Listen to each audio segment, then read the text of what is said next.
The Joyful Friar podcast is made possible by the generous support of our friends. To support the podcast, please visit nathan-castle.com and donate today. Hello and welcome to this episode of the Joyful Friar podcast. I'm Father Nathan Castle, your host. Today, ably assisted by my favorite younger sister. I have another sister who's not younger, but she's the only one that's younger. Cathryn, you might have seen her before. She was on our very first show when we launched 4 years ago, and then was a guest another time since then.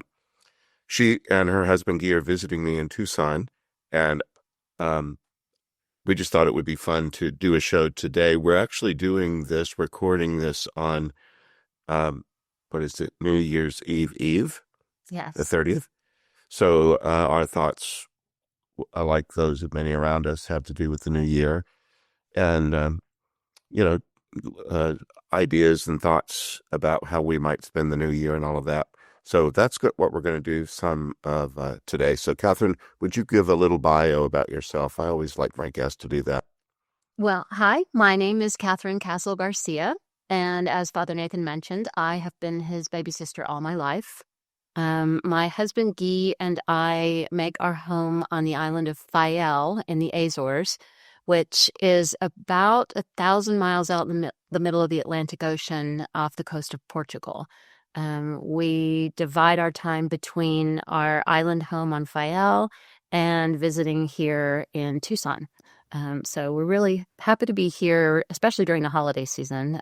We've gotten to spend Thanksgiving and Christmas, and now we're going to ring in the new year. And both Cathryn and Gui are great cooks, and they spent a lot of time in the yachting industry where every little breakfast has to be just so.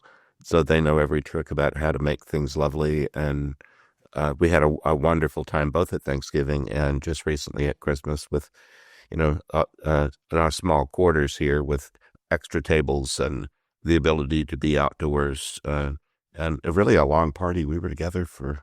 Yeah, it was several hours. Yeah, maybe 4 or 5 hours. People just lingered, and we had a marvelous time.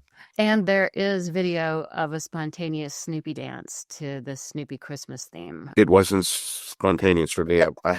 I was dragged into it. But it was a lot of fun. The video. I'm usually the one who has fun watching people dance. But anyway, I did dance a little bit. Yeah. So anyway, today we're talking some about joy. This is the Joyful Friar podcast, after all. And I'm a big advocate of joy, but you have some thoughts that you put together on that and other related things. So take it away. Yeah. One of the things I read this morning about ending the year, starting the new year, it came from one of the Oprah online forums. We often enter a new year as if we're bracing for impact, hoping we can outrun anxiety and exhaustion. And trying to outrun exhaustion is only going to make you more exhausted and probably more anxious along the way. So I do not wish to brace for the new year. I want to go joyfully into the new year, a gentle joy for the new year, not brace for impact. I've never heard that phrase, and it's been a long time since I approached a new year with that idea that it has to be the perfect year. I'm too old for that, I think. There was a time in my life where I might have felt the need to jump on board that train, that this has got to be the best year ever, and here are all the things I need to do to create it and so on. But yeah, I'm with you. A gentle start to the new year would be attractive to me. Yeah. Well, you and I both are list makers. We enjoy making our to-do list and putting the check marks next to it, and then having a this week and a next week thing and a beyond. We both love our calendars, but I don't look at my calendar as a pass-fail situation. I want to be organized, and I want to have aspirational goals for the year, but I also don't want to set myself up to feel like I've failed in the first 3 weeks of January. I read that the third Friday in January is officially called Quitter's Day, because that's when people get rid of all of the New Year's resolutions they made on the 31st or on the 1st. They get 3 weeks into the new year and they've created this huge list for themselves. And then they're like, it's not doable. So they ditch the whole thing. And I would rather encourage a gentler approach to the new year. 2025 has not been easy for a great many people, particularly some friends of mine. We started the year with news of their homes in California burning down and them having to relocate. And then it went from there with the number of illnesses and difficult diagnoses and some deaths. So this year has been a lot of really punctuation marked low points for myself and for some friends. But also, there have been a lot of little joys everywhere, too. And another great quote that I read this morning, I'm still writing about, is joy and grief do not average one another out. They exist fully, sometimes right next to each other.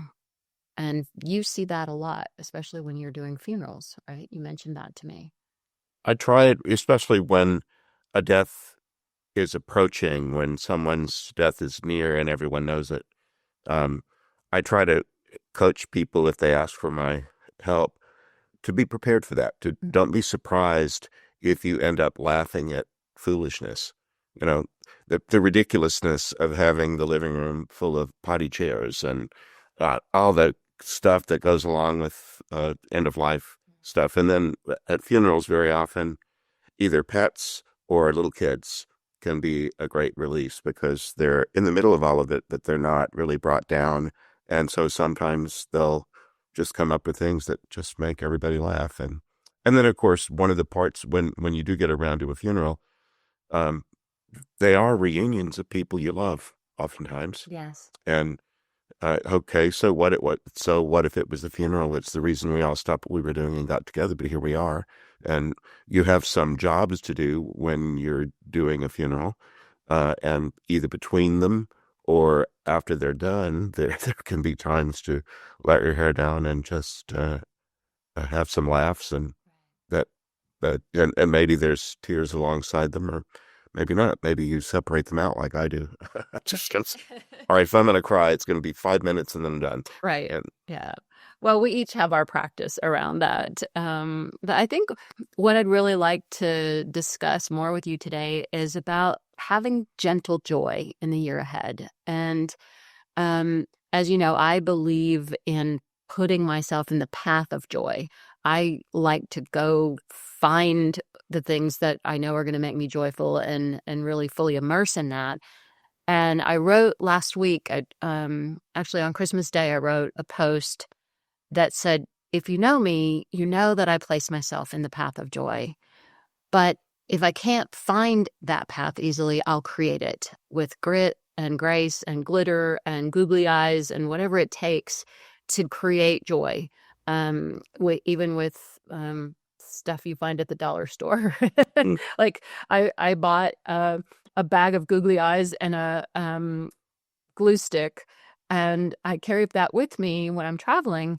And sometimes when I see a sad situation, like an obscure wall or something, a garbage can, I'll just googly eye that and draw a little Sharpie marker, smiley face, and move on. And okay. it might be vandalism, but I've never been arrested for it yet. So those are things that I can do along the way to just create one tiny little path or pocket of joy when I go. So I haven't googly eyed your place, so I'm looking around for potential That's pretty joyful already, don't you think? joyful abode. So I don't need to. You can't really see on this screen, but well, There's lots of. there's a little Christmas corner over there, and above it, my Astro stuff, which always makes me happy. And there's Toto on the wall, and Joy in that bag in the bottom. I've had that bag for years, and I use it every Christmas to bring presents to other people, but they can't keep the bag. Right. A bag comes home with me. That's my joy bag. There you go. Big bag of joy. Well, I've taken I do the to-do list all the time, and I've taken to never calling them a to-do list.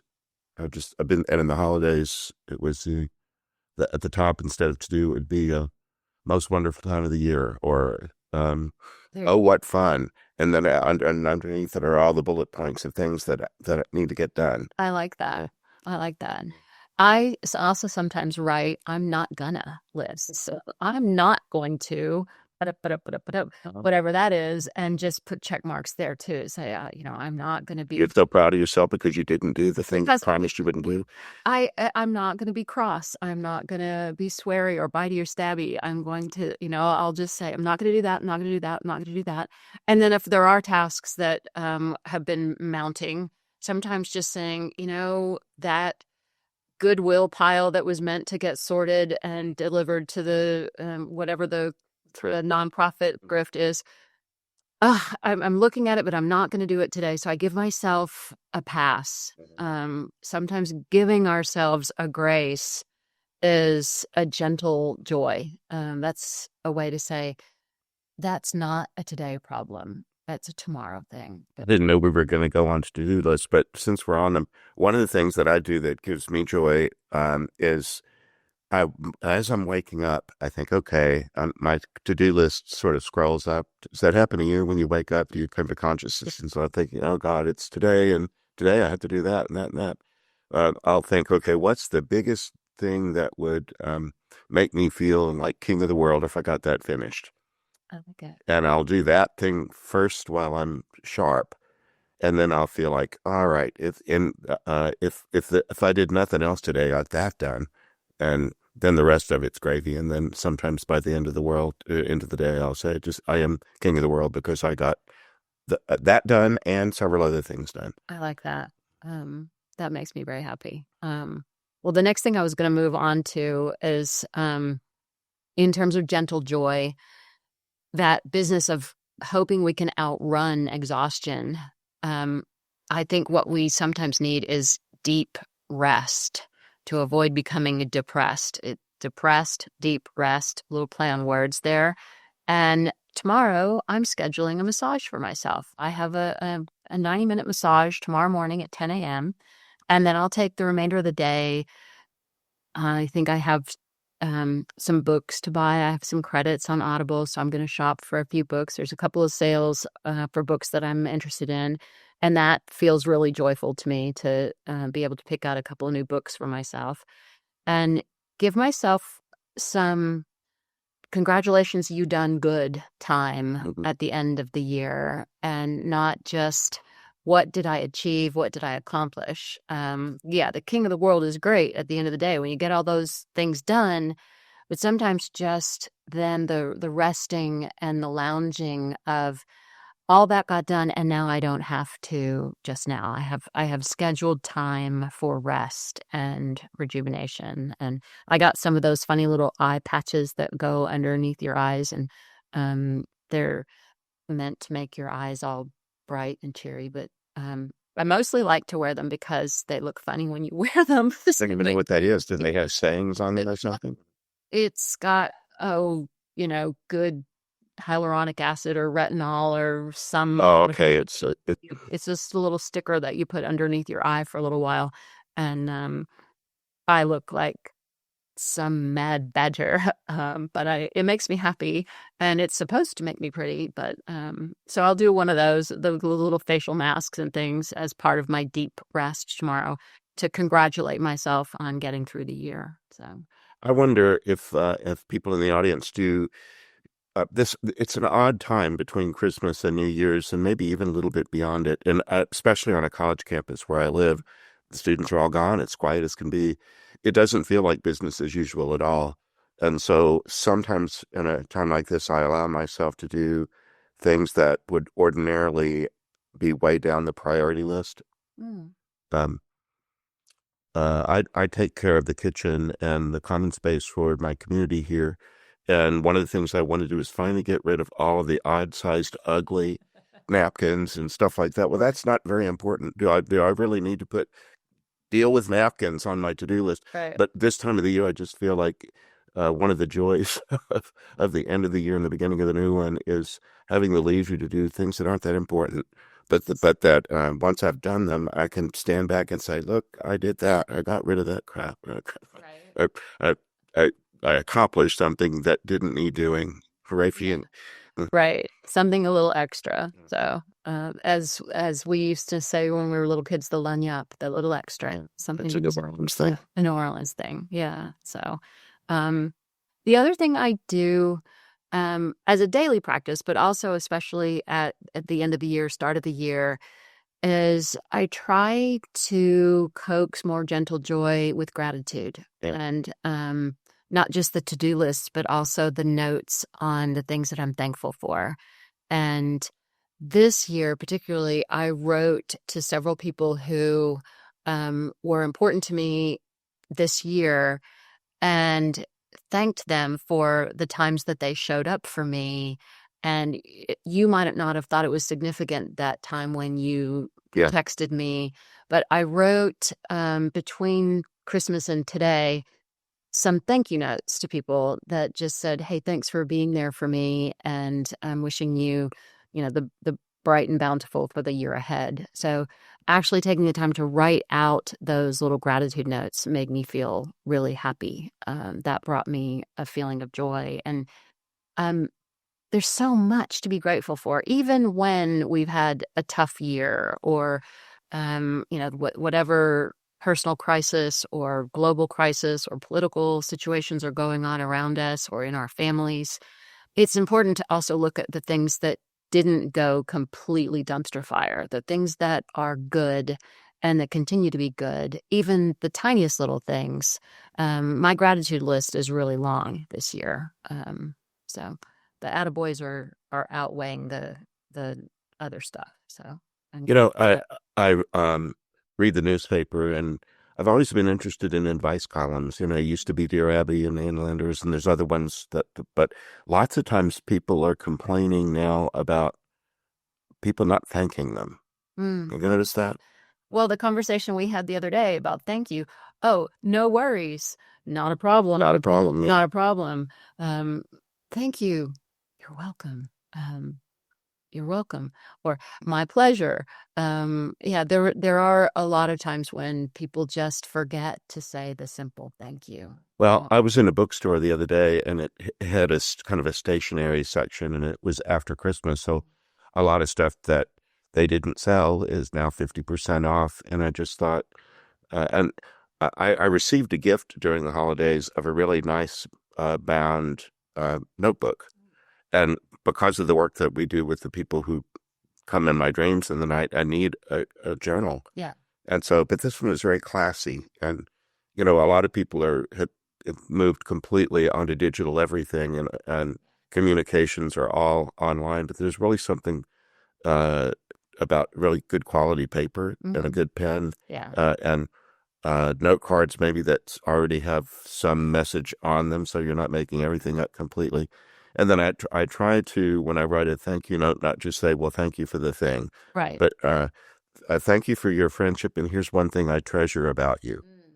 And it doesn't take long to do that, because it can just be one sentence or a bullet point or something like that. But and it gives you joy just to think about you're grateful, not just that this person gave you something, but that they're part of your life. And in addition to being a gift giver, they're also somebody that has this quality that you admire. Well, that was my best gift from you this Christmas, the letter that you wrote to myself and to Gui that outlined some attributes and qualities about us that you appreciated. She said that they don't give each other gifts, and they fly all over the world. Anything they give each other has to fit in a suitcase. Right. And I know that about them too, so I'm not going to buy them some little thing that they got to carry all over the world.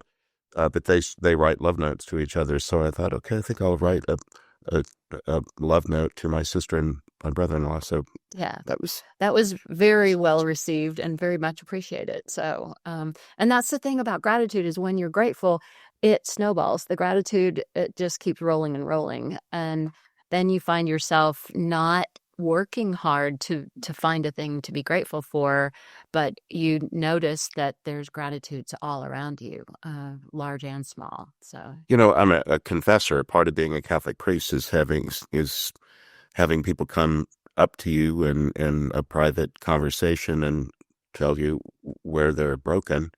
And a lot of that is relational. It's their spouses and their kids and parents and a friend or something. And one of the things I very often do, especially for men, but it can be for anybody, is to say, what holiday is coming up? Christmas was coming all for the last 6 weeks, or Thanksgiving before that, or is there an anniversary or birthday, or is there any occasion where you'd already sort of had an excuse to give a card?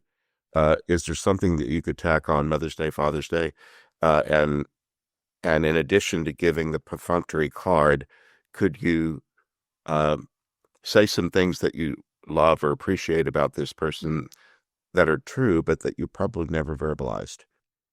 I love that. And then I'll ask them, is that, and I'll give, at the end of a confession, you give persons a penance. They walk away with an action to do. And I'll say, for your penance, I'd like you to write a note to your dad. And I'd like you to say in it 3 things that you admire about and are grateful for. Is that too difficult for you to do? And I ask the question honestly, because it might be. Right. But if they say, no, I could do that, I say, good, do it soon and have fun doing it. One thing that my friend Doreen, who was just visiting here, we work together. I have a business, a writing coaching and creative company called Clear Story Coach, and we publish books for clients. Well, Doreen and I have worked together in that for close to 30 years now, working together in books and magazines. She's a brilliant artist. And one thing I learned about her is that each year she writes a future self letter. Dear future me, I want these things for you in the year ahead. And I'd like it if you felt this, this, and this. And I'd like it if you tried this new thing or read this book. And so she encourages herself throughout the next year in this letter. And then she opens it at the end of well, usually around her birthday, which we share the same birthday in December. So she gets a whole year's worth of waiting to see if her future self did unfold the way that she hoped.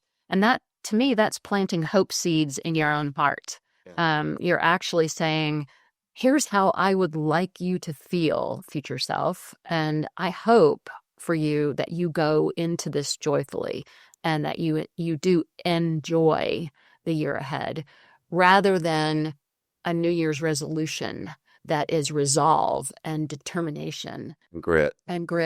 What if it's hopeful joy? All right.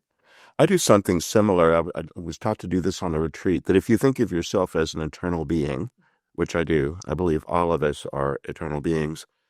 And if time is really a construct that bends and folds in on itself, we will live outside of time one day. Can you talk to your future self when you're frustrated and stumped by something that you need to push through, but you don't know how?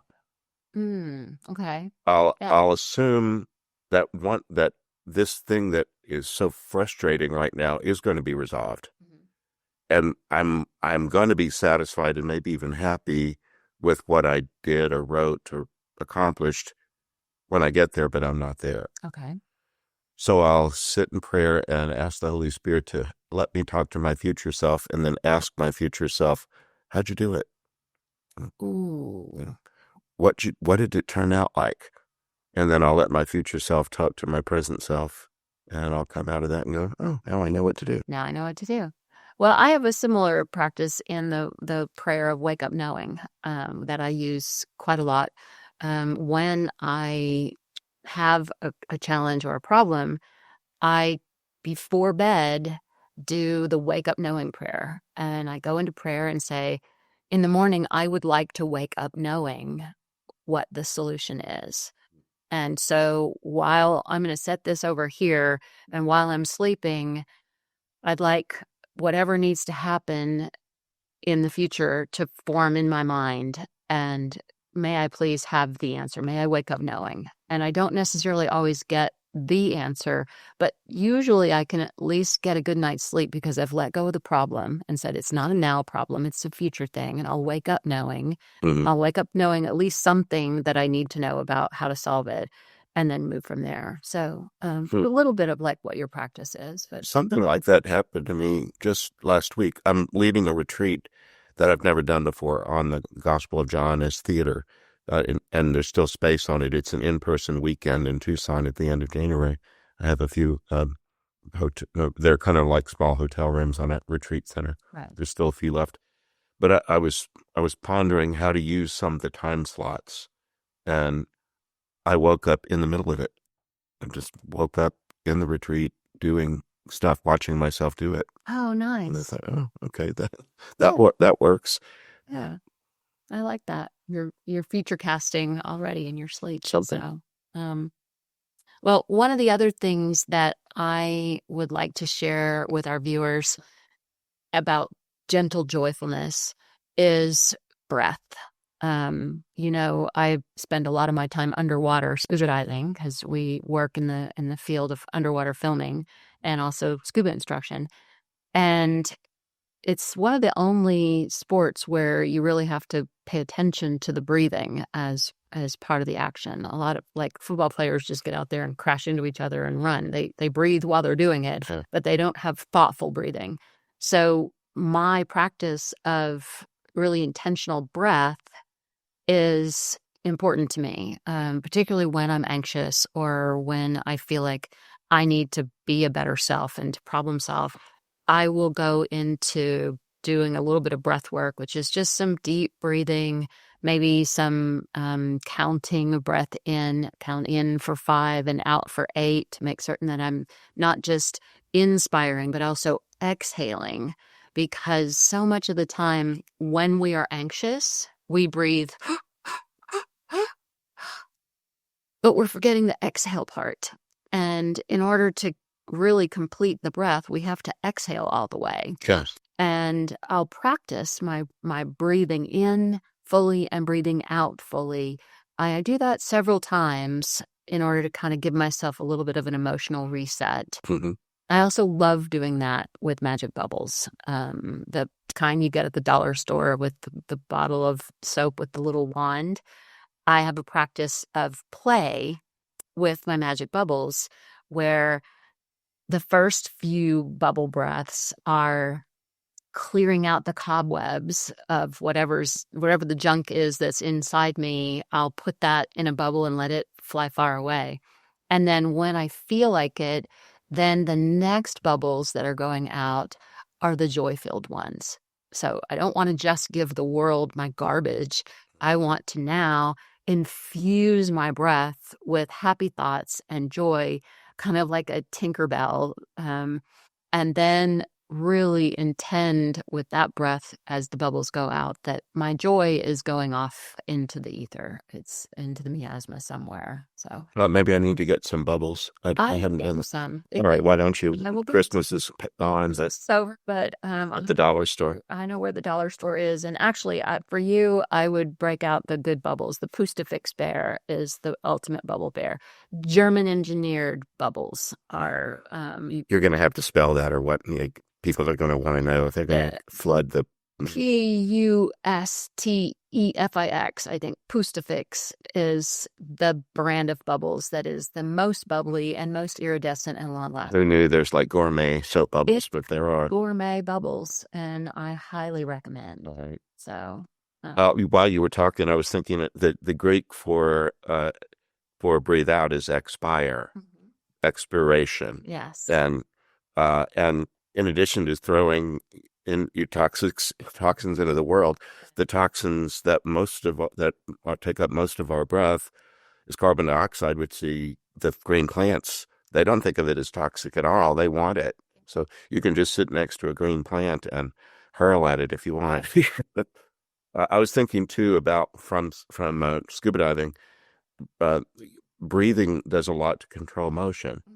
If you're moving, if you want to move across a space, but there's some obstacle in front of you, you can fill your lungs very full, and you become more buoyant, and then you rise up, and then you can kick across and go over the thing. When you get to the other side, you breathe out twice, just let yourself sink, right, and then eventually get back to normal breathing. But and so sometimes when I want to elevate my mood, I'll think, I know how to elevate with my breath. I'll take in a lot of breath.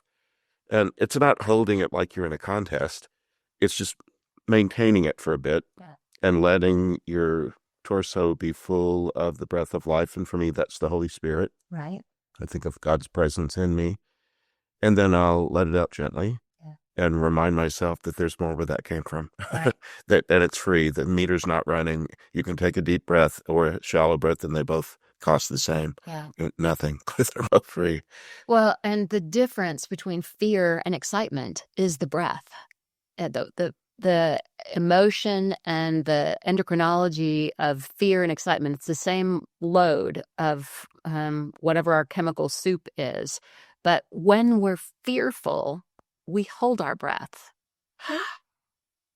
But when we're excited, we have a tendency to breathe more.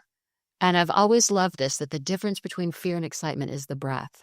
And we can just trigger different breathing to move out of fear and into excitement. And I learned this when I took a little speaking course. I've been working on being a better public speaker. When you see on the news, next up is our guest speaker, Father Nathan Castle. And usually the first thing the guest speaker will say is, "Thank you. I'm excited to be here." Well, we're taught that in public speaking classes because simply saying, "I am excited to be here," will cause the person to actually feel excitement because the brain is saying, excitement. Oh, feel excited. And we start to breathe. We stop the breath hold that we were doing because we were anxious or fearful. And then all of a sudden, we're breathing into excitement. We're actually inviting ourselves to feel excited about what we're doing. It's a neuro hack, but it totally works. And that one's free, kids. I paid some money to learn that. But Yeah. you get it here today for free. How about that? Yeah. So What else you got? the breath is very important. Well, of course, fun is the most important discipline of all. My personal motto is make it fun, let it be easy. And even when I have a task to do that's an unfun task, I just find a way to create some fun in it, no matter what it is. And I think that relates back to the way our dad approached work. He always made work play. Like, I can remember splitting wood. We had the giant wood pile out back that the wood needed to be split in order to fit in the fireplace. And instead of saying, "Go do that," Dad would ask, "How many licks do you think that's going to take? How many licks do you think it's going to take before you can split that wood?" So he made it a game. He made it a challenge. And there were so many examples of all the different things. How fast do you think you can get from here to there? We're going to race over there instead of walk.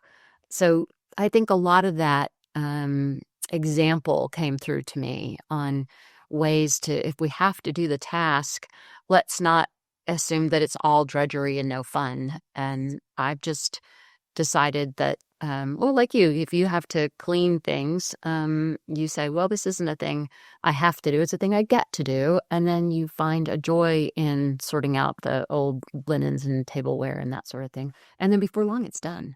And maybe that's even with music or a podcast or something. And I like things that are tangible, where you can look at the thing that you did, even if it's cleaning one corner of a cluttered room. You can say, that used to look like crap. Right. And now it's clean. I can see what's actually there. Yeah. I do remember when Dad would do these inspection things. Yes. Our dad was a captain, ship captain.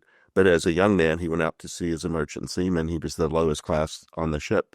So he had to swab the decks and polish the brass and stuff like that. And there would be times when, I think they're like Saturday mornings, when the five of us, or however many were in the house at the time, were all given quadrants. Yes. And you had to, spit polish whatever part of the house that you were given and take care of. And you would do that, and he'd come around and he would make fun of something, because he couldn't just praise you. He had to, find something that you didn't do right. But it was always in fun. And then by the time it was all done, there was a sense of, we all got together and this house is sparkling the way the ship ought to look, to ship shape. We made things look good. So, well, fun is the most important discipline of all. Make it fun. Let it be easy. And the other thing that I would love your audience to know about for the new year is give yourself the opportunity to laugh. whether it's for me, it's on my social media feed. The algorithm knows I like baby donkeys and raccoons washing things. And lately, mini dachshunds are on my feed. I don't know how they got there, but they're doing all sorts of cute things like chasing geese, which was a recent funny one. But just even if it's AI, you can give yourself 2 minutes or 5 minutes and give yourself the opportunity to just scroll. Set a timer so you don't lose the whole day to donkeys and dachshunds. Right. But give yourself a few minutes to watch a funny video, or a comedian that you enjoy, somebody that's delivering a message of just plain funny laughter stuff. I find that I feel better after I give myself a couple minutes. Like a lot of times in between tasks, I'll give myself a time frame of, I'll put on a happy song and say, for this time, while this song is playing, I'm just going to dance around and think happy thoughts. Or I'll give myself 5 minutes to watch a few scrolls of reels that don't really pertain to anything other than it's funny, it makes me laugh, and then my body's getting the good juice that it needs before we start the next task. It's a good idea to start that timer, because I know a lot of people feel like they feel sad or angry at themselves because, especially on the college campus, there's so much scrolling. Yeah. And I hear confessions here, and I hear a lot of confessions that are, I wasted so much time. Yeah. Well, yeah, at the beginning it wasn't wasteful. It was just a little mental break. It's just that maybe you let it go on too long. Set a timer. Yeah.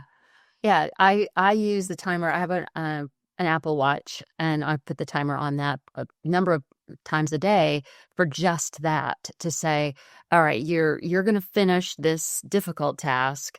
But like if I'm writing or if I'm batching out emails or something, I'll get a difficult task done, and then I'll say, okay, now you get a 3-minute window to just goof around and scroll things on Instagram. And I've recently started, and I haven't ever told you this before, I've recently started following an Instagrammer that's teaching hip hop lessons. So maybe the next time somebody calls upon me to dance in a spontaneous Snoopy dancing, I'm going to be ready for it. All right. Because I will have a couple of hip hop moves. I'll be running for the hills. I'll be headed the other direction. Right. But you never know. I mean, there could be a time when a spontaneous flash mob is in your future. So that's like having a good napkin fold, like the gentle joy of going online and learning a thing, a card trick or a napkin fold. Your community loves that I can take flowers from whatever grocery store and some shrubs from your yard and create a really nice table. She's very good at that. And I love doing it. And it's inexpensive when you buy a few nice flowers and then source the shrubbery. And maybe gentle joy means learning to arrange a flower, 2 or 3 flowers in a vase and see what a florist would do. Or for me, gentle joy today might have been going online and figuring out how to cut my bangs because I think I made a mess of it. But we'll try for that again another day. I'll help do it for you. Let's see. Right? Oh, here we go. The brother and sister haircutting team. And this podcast is really going off the rails. Yes, no, I think it's about over with anyway, isn't it? Do you have some parting words? The last thing I would mention, and I think you will agree, is you're not in this alone. Don't forget to pray. So many of my prayers are just like Anne Lamott would pray, help, thank you, help, thank you. But it counts.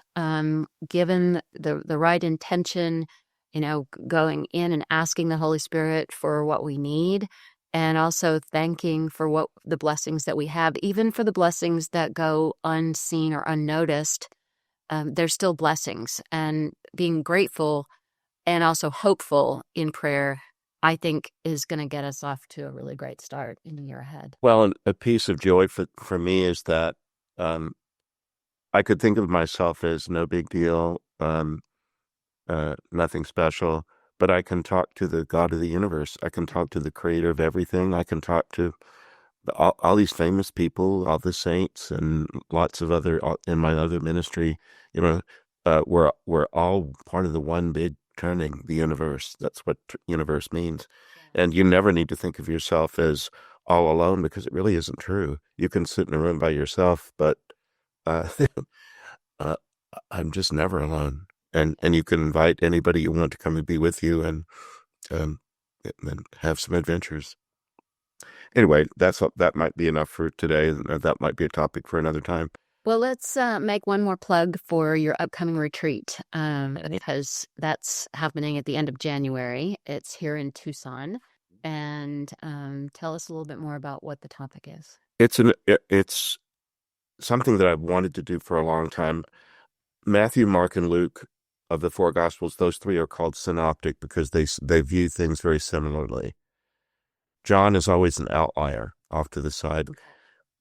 And when I read John, I haven't done very much theater in my life, only a little bit, but I just keep thinking this seems so theatrical compared to the other ones. And eventually I thought maybe it's because they were originally, the others were more a short story genre, and maybe John was more the script of a play to begin with. A challenge for the evangelists in the first century was they were writers who were writing to people who couldn't read. Right. All right. Most people couldn't read. And even if they could, all the copies of a document were handwritten, and so they were very expensive. You had to pay for the labor of the copyist. So they were not just lying around. They were, if you owned one, it was valuable and it was put away. So I'm doing this retreat at the end of January 30th, 31st, February 1st, at a gorgeous retreat center here in Tucson that's in a saguaro forest. People are coming from different parts of the country and different parts of the universe in terms of spirituality and religion and so on. It's not just a Catholic thing necessarily, unless you understand that Catholic means universal, which I do. Yes. So we're going to play around over the weekend with the theatricality of that gospel, and particularly with the stone water jars that were at the wedding at Cana. I believe that they're really people. Ooh. That God, the gospel starts with the words in the beginning, which takes you back to Genesis. And in one of the Genesis creation stories, water bubbles up out of the desert, makes clay. God scoops up clay and makes a container. Right. And so what kind of container? And what does it contain? And what would you like to flow in? And what would you like to flow out? When you were talking earlier about, throwing off toxins and bubbles, okay, that's a good thing. What do you need to get rid of? And then what would you like to be filled with? And conversely, what would you like to fill others with that would uplift them? So it's called Love Overflowing is the name of the retreat. But we're going to be doing that in Tucson. And if you'd like to take part in it, it won't be online. This is an in-person event. Later, there'll be online iterations of it. But for right now, if you'd like to come and be part of it, there's still a few rooms left. Awesome. So we would reach out to you through your website? Yep, through the website, and just go to the contact part and let me know you're interested, and we'll fire off the information. Right. And if anyone's interested in the creative coaching work that I do, you can find me at clearstorycoach.com or through Nathan. I'm around. So. Okay. Awesome. Great. Well, thanks for having me join you today. This has been fun. And thanks for you joining us on this episode of The Joyful Friar. Hope to see you next time. God bless you. Take care. Be well. Bye-bye. I hope you enjoyed this episode of The Joyful Friar. Please like, follow, and subscribe. You can visit me at nathan-castle.com. Send me a message by clicking the contact button. God bless. Have you ever had to do something so difficult that you had to deal with it in stages? Imagine dying suddenly with no forewarning. Being in a car crash, a shooting, a drowning. You leave your body, but then what? How do you transition into the afterlife? For some, it flows all at once, but not for everybody. For some, the process of transitioning into the afterlife is interrupted. Maybe there's a need for rest or for learning, or maybe just the chance to adjust to such an abrupt experience. I'm Father Nathan Castle. I'm a Catholic priest. About 23 years ago, the Holy Spirit began to send me people who had died traumatically. They entered my dreams during sleep, showing me what had happened to them and asking for help. They had died and moved on, sort of, but they'd come to a moment where it was time to complete the crossing. With the help of the angels and saints and earthly prayer partners, we've assisted more than 300 souls as they complete their crossing. You can read about it in my book series. Afterlife Interrupted books are available on Amazon. You can also learn more by visiting my website, nathan-castle.com. God bless you.